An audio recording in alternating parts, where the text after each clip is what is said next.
Your only option for temporary hair removal are cutting and shaving, or tweezing. This video is about tweezing. Tweezing, or plucking, includes pulling with your tweezer, waxing, sugaring, threading, using little coils, and rotary hair pullers called epillators. Whatever you use, it all comes down to pulling out the hair by the roots. I've let a little spot on my beard grow out, as you can see, and Alex is going to tweeze out some hairs so that we can demonstrate what happens to the skin when you actually tweeze a hair. Okay, Alex, go for it. Hairs are sensory structures, so when you tweeze out a hair, it hurts because you're tearing out nerve fibers. That little sheath you see on the tweezed out hair is actually part of the skin itself, and you have torn it out along with the hair shaft. Tweezing also rips loose blood vessels, and, as we are showing, the follicle bleeds in all cases, not just in some cases, but in all cases. Thus, when you tweeze your hairs, you tear out part of your skin and your blood vessels too. This is young Stephen Scherer, and he's having his beard waxed. This was an ordeal, and thanks, Stephen, for letting me share your moment of torture. At the end of this video, please click on the link to Stephen's channel and watch this entire waxing procedure. As you can see, the blood from the torn out follicles is somewhat fearsome. Okay, let's take a look at what happens when you pluck out a hair. Here's an illustration that shows that the hair shaft and root sheath are interlocked. The follicle is not an open tube. Most people think that the so-called hair root is separate tissue and sits in an open tube, and when you pull it out, it sort of pops out. Instead, the root sheath and the epidermis, which is the upper layer of your skin, are contiguous. The sheath and the epidermis are attached to each other and interlocked. The follicle is not an open tube. You can't rub cream or lotion of any kind down into the follicle. However, there is an opening to the follicle, and it's called the infundibulum, which just means a funnel. We sometimes call it the hair opening or pore, and it's where sebum from your oil glands and dead skin cells collect, but that's the only opening. A microscopic examination of the hair and follicle clearly shows that all layers of the sheath interlock with the skin, and the hair shaft itself has upward pointing scales that lock into the root sheath. Again, there is nothing open about the follicle. The epidermis is supplied by billions of nerve endings and papillae. That's pronounced papillae or papillae, and that's the plural of papilla. And that's why the upper dermis is called the papillary dermis. You know, billions of capillary loops that feed the epidermis. And the follicle, too, has its own papilla with a capillary loop. The entire follicle is also supplied with abundant blood vessels and nerve endings, not just at the bottom. So what happens when you tweeze out a hair and you get that nice little root? Well, it's all about a product called keratin.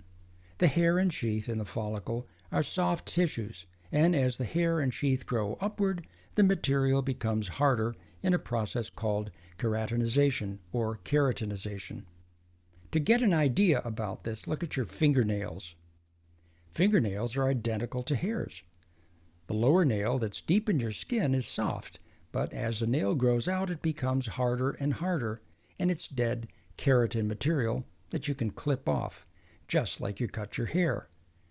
Now think about this. You can clip your nails with no problem, but what would happen if you ripped out your fingernails? Painful, bloody, and damaging. And pulling out your fingernails is analogous to tweezing a hair. Not as bad, of course, because the hair is tiny, but it's essentially the same thing. When you pull out a hair, you rip out tissue in the follicle at the tear point. And this is where the softer tissue below adjoins the harder material above. Most likely our follicles evolved this way so that when our hairs got pulled out, we wouldn't have our skin ripped out as well. A pretty good design. So now you have torn out the hair. You pulled out tissue in the follicle along with the hair shaft. You've torn out nerve endings and it hurts. and you've ripped open tiny blood vessels. Instantly, these severed vessels leak blood into the torn-out follicle, along with other blood factors that will heal up the wound and protect you against infection. The follicle does not remain open.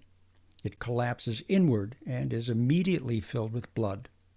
If your follicle is small, you probably won't notice the blood on the surface, but you will notice the skin turning red from the bleeding vessels.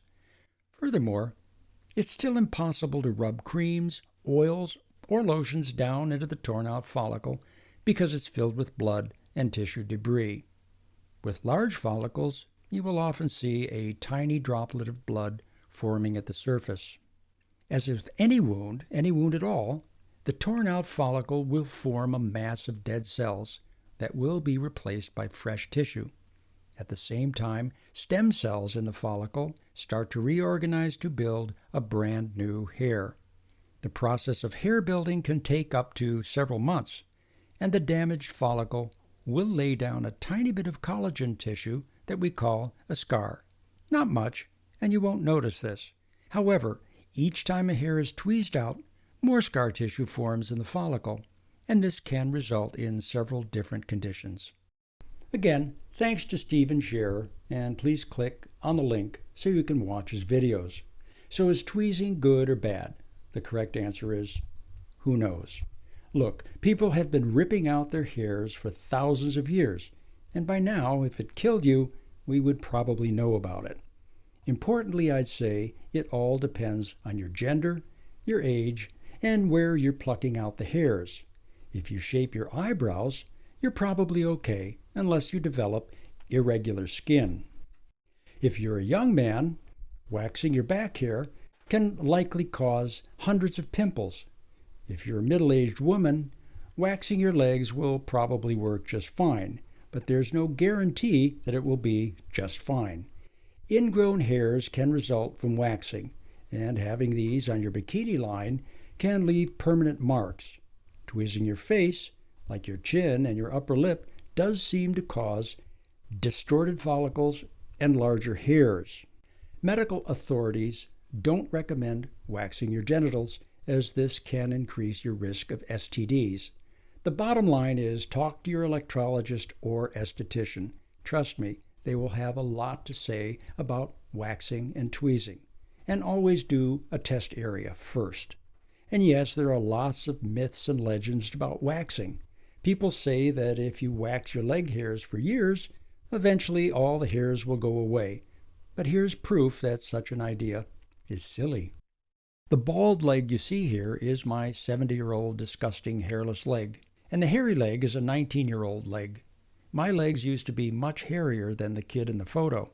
I have never waxed or shaved my legs, and the hairs are gone.